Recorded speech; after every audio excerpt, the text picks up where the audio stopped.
Днес в бюрото на Константин Вълков имам чест да бъдем заедно с Кадир Темиз. Today we are joined by a guest who is an expert at ОРСАМ, and Mr. Kadir Temиz often analyzes how Turkey balances its Western alliances with its role as a bridge to the global South, the Middle East.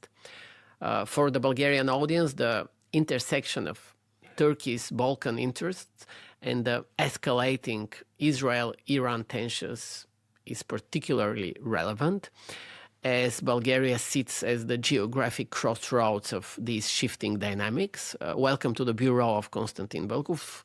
Today we are looking actually at the crossroads of empires. As a Bulgarian, I often feel we are living in the neighborhood of the storm, and to understand where the wind is blowing, there is no better guide than our guest today. Good to have you on the program. Okay, thank you. Thank you for a kind invitation.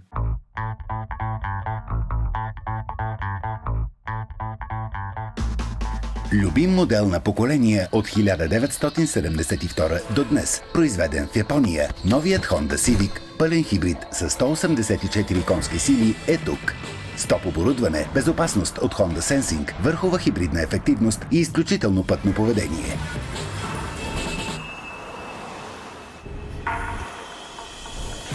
Може да е твой от 299 евро на месец. Тествай при най-близкия дилър на Honda. Honda – силата на мечтите. To start, how does ОРСАМ currently evaluate the stability of the Balkans in light of the wars in Ukraine, in Iran, in Gaza? Is there a risk that the Balkans could once again become a secondary theater for great power competition? Yeah, of course. Yeah, not only Balkans, but we are living in a kind of power transition in the world and global politics, and we don't know exactly where we are going through. But at the end of the day, Bulgaria and Greece, Turkey, and other kind of countries, especially, I'm defining them as mid and small countries. Feel this pressure much more than the other countries because everything is happening around us, and sometimes we can easily decide what we'll be doing next step, but sometimes it's very difficult to envisage what's happening around us. Of course, each state in our environment, in our geography, realize the fact that we are not in a smooth mode in international politics since maybe years. There are a lot of technological changes. It reminds me 19th century experience of the world politics, society, economy, culture, etc. And we are actually going through this kind of big shift. Okay, we got it. And we didn't have any kind of smartphone 2 decades ago, but now we have. And big data.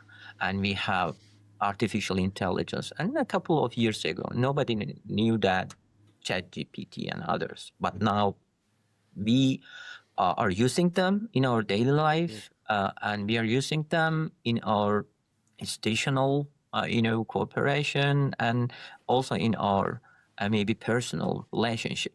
And all of these, I think, directly affect our current geopolitical tensions, in my opinion, because geopolitics, and by the way, I have to admit that I don't, end up any kind of easy understanding of the national politics easily. It's a kind of complex structure we have. Not only structure, I mean international system determines the behavior of the actors, and at the same time individuals, states, institutional levels, there are a lot of levels, and now in that kind of transition, all these affect our current geopolitics and politics, economy, and social life. So for us, now we realize that the big powers, big technological, let me say, companies from energy to artificial intelligence, and especially in the last couple of years, especially military industry, complex, not only the US, but now we are talking about China, we are talking about India, and big arms race are happening in the Middle East again after decades. And now we entered this period of uncertainty in our region, and as ОРСАМ, we as an institution, we describe the situation, a kind of economic security nexus determines for the time being the behavior of the states in our region. Of course, we are focusing on the Middle East, but the Balkans, Eastern Mediterranean Agency and Black Sea security issues are also in our agenda and closely following these developments.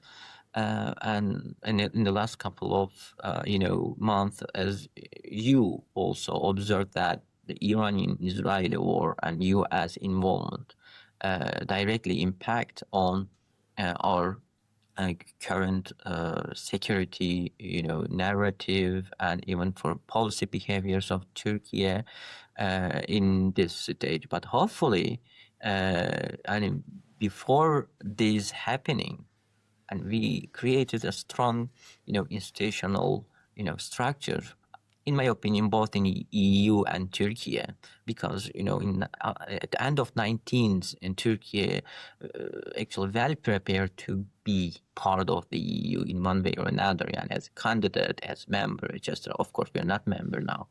But actually what I see that the Turkey's future is Europe's future, and is really directly interconnected. And Balkans is more close than the, continental Europe. And of course, we have to develop, good relationship, but strategic relationship with our neighboring countries like Bulgaria, Greece, and others to understand what's happening now. So, for my listeners in Bulgaria, so what is the Turkish perspective on our security here? Do you see Sofia and Ankara as a singular buffer zone for Europe, or are our geopolitical risks diverging? Yes, unfortunately, it's like that. I think not only Turkey and Bulgaria, but also in the broader sense, all the Eastern Europe, and again, like in the Cold War, can become a kind of buffer zone between, some, Russia and U.S. and Europe conflict, and also in maybe there is a coming issue now. We will probably in the future talk a lot about China and China's influence there. So there is a kind of East-West divide, but not exactly East-West in traditional sense, but more interconnected East-West. But there are a lot of, including ideological, but also a kind of institutional and policy differences between these. So we are in this buffer zone, and so maybe international relations scholars nowadays talk about the hedging strategies. And hedging is a new term, it's coming from the financial literatures. And hedge means, okay, we are diversifying and we are investing different kind of options at the same time because we need it. Turkey cannot avoid the Europe and cannot also avoid, Russia and China, because China heavily influenced now the Iranian issue, for example. Maybe it's not a visible actor, but behind the scene, it's easier to see China's influence on Iran issue because India and also other global actors involved there.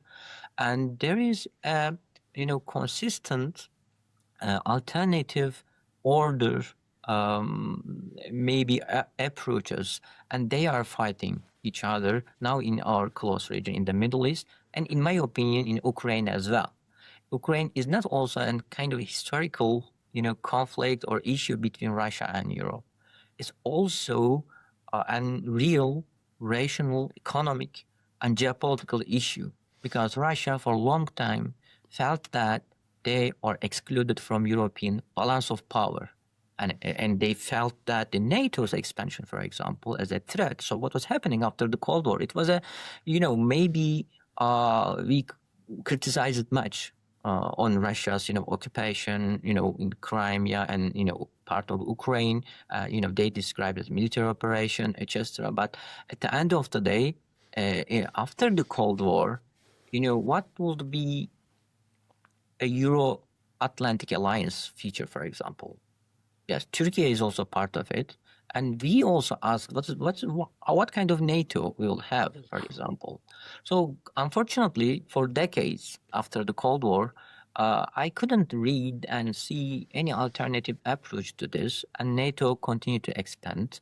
And at the end of the day, Russia felt big threat from this, and Ukraine became the first victim of it.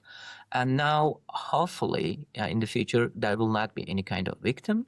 We can stop it and still negotiation on table, and as it is in the Middle East. So actually, what's happening in Ukraine is connected to Middle East and Iranian war. We have to read from this perspective. It's not only related to Muslim countries, differences or conflicts, or it's not only the Sunni Shia. It's not only related to Islamic radicalism. But what's happening in a broad sense? Israel's security, maybe perception in the region is one fact, but we have also, big connectivity issues, for example, big, alternative credit and energy roads, and energy is very critical now, especially after the close of Hormuz. Again, the Europe, and after the Ukraine war, Europe also felt this, and we are in the edge of this big crisis, but generally we are coming back and we are turning to a new alternative again. Now, what we are seeing in Turkey, trying to hedge it and trying to be neutral in each crisis, by the way, and Ukraine, of course, Turkey doesn't accept any kind of territorial violation in Ukraine, but also trying to talk to Russia as well. So the reason behind it, not only to be neutral, but also to hedge the risks, because we feel it. And Russia is a very important actor in our close regions, including Caucasia, even Iran, even in the Middle East, after 2015 in Syria, and Russia is a very determined actor.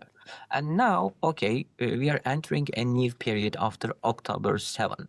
In my opinion, Konstantin, October 7 changed a lot of things, and we have to focus on that. So what happened in October 7 also related to what happened in 2022 in Ukraine. So we have to read together. There's Black Sea, European security, and Middle East security.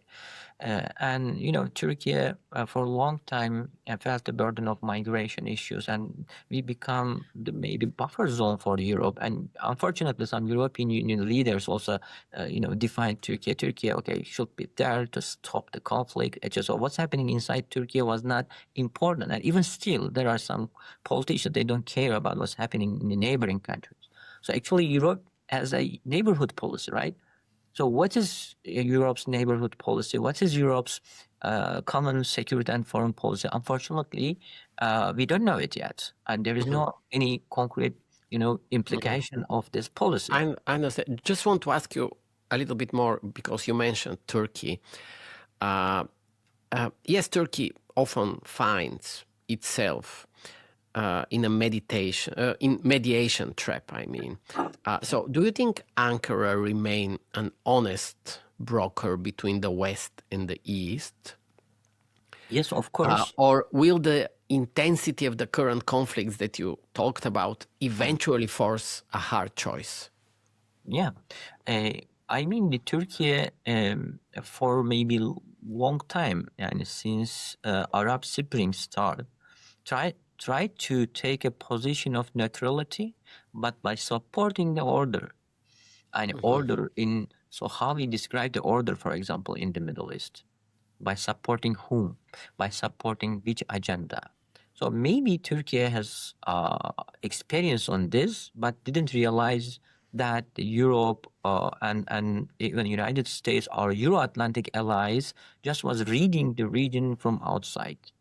I mean, Turkey, they positioned Turkey as kind of classical Middle Eastern country, but unfortunately, Turkey is not monarchy nor republic like Syria, Iraq, and very unexperienced republics and democracies. Turkey established its nation state in 1923, Now, after 100 years now, Turkey, well-established, well-institutionalized country. We are not, for example, in Iran as well.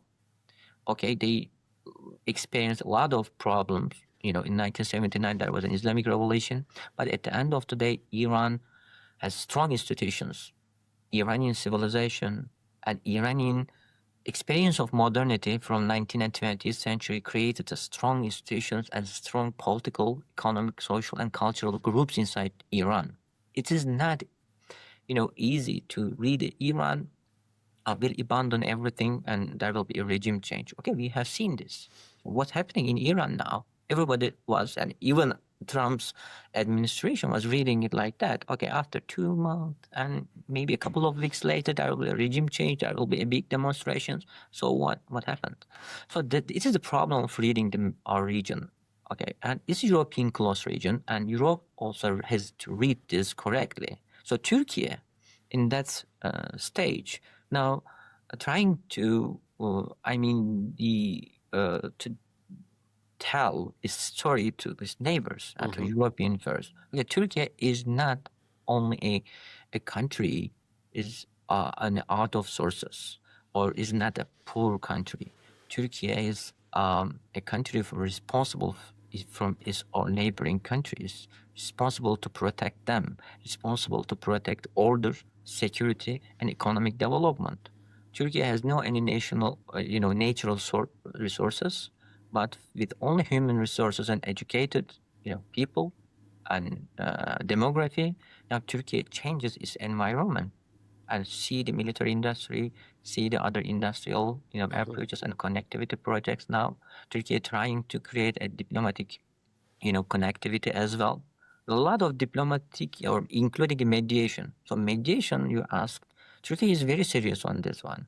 Turkey is not, joking about, okay, we will take side, we will take another side. No, Turkey is seriously reading the region, and we have very well, good connection with these countries, including Gulf, from Yemen to Egypt. Now we are normalizing, as you know, after decades. Now we are trying to normalize the relation with Egypt as well. And then Turkey is trying this economic, regional cooperation mechanism in our region. So regionalization is very critical. We learned a lot from European regionalization. So the European Union actually is a very good example of it. So now Turkey is reading Europe and understanding Europe, even though we are not part of it. But okay, let me ask you just one question about Russia and the US. Actually, the final questions, because I think it's important. So first about Russia, because you mentioned that Turkey has no natural resources and so on, and you are investing in something else. In a way, this is the Bulgarian position as well. But if you are advising a Bulgarian or Turkish leadership today, what is the one hidden risk in being a little bit too close to Russia? Actually, at that time of this power transformation, it's very dangerous to take a close position to these countries, actually. Why? Because it risks your potential alternatives. Our countries now has some, lacks of sources or vulnerabilities, as I told you before. And then for this reason, we have to hedge between these actors, and we have to talk both. From natural, but unfortunately, sometimes, like the Trump administration, couldn't allow these options. Actually, we are trying to force, what kind of experience we live with the United States. We have a lot of issues, actually. Okay, we are trying to normalize as well, but we have from S-400 to F-35, we have a lot of issues, with the United. Why? We are not part of, we are not only closing, Russia. We are not closing China. Just we are saying the United States, we need a kind of equal relationship. Now we are living in this Middle East, very chaotic region. And in that region, we cannot only have one option. We have to diversify it. What I say for Bulgaria and other countries, especially for the Russia-US sanctions, or I'm sorry, Russia-US, competition, actually, we have to be very careful and to be neutral. And we have to have different options and strategical perspective we have to develop for it. And final question, there is a perception that Prime Minister Netanyahu has significant influence over Trump's Iran's policy, for example. In this context, does Turkey feel it still has a seat at the table in Washington? Yeah, of course. Turkey also is pressuring the United States and administration about to get involved in this, Middle East peace process. Let me define like that. And even though Israel is destabilizing the region, unfortunately, and violate the territorial integration and territorial integrity of a lot of countries, but Turkey trying to be on table and pressure the United States or regional actors to diversify the alignments now in our region, and now Israel also should be part of our region. Everybody is inviting Israel to be a normal country. So, for example, Israel criticized Iran, but also region also criticized Israel. That should not be an exception. Everybody is equal. But somebody and some countries, unfortunately, want this exception. And for this reason, Netanyahu very close to the Trump administration now, but we don't know what kind of Israel we will have after Netanyahu. And there will be state of Israel after Netanyahu. Then we have to talk this state, and we have to take the Israel seriously in our region from economic and security, architecture, and Israel should be part of it. And of course, Turkey also should be part of this negotiation process and any kind of Middle East peace process in our region. I understand. Thank you so much, and good to have you on the program, Mr. Temиz, and hope to talk to you soon. Thank you so much. Thank you. Любим модел на поколение от 1972 до днес. Произведен в Япония. Новият Honda Civic, пълен хибрид с 184 конски сили е тук.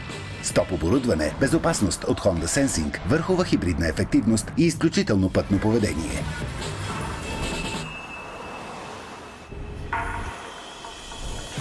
Може да е твой от 299 евро на месец. Тествай при най-близкия дилър на Honda. Honda – силата на мечтите.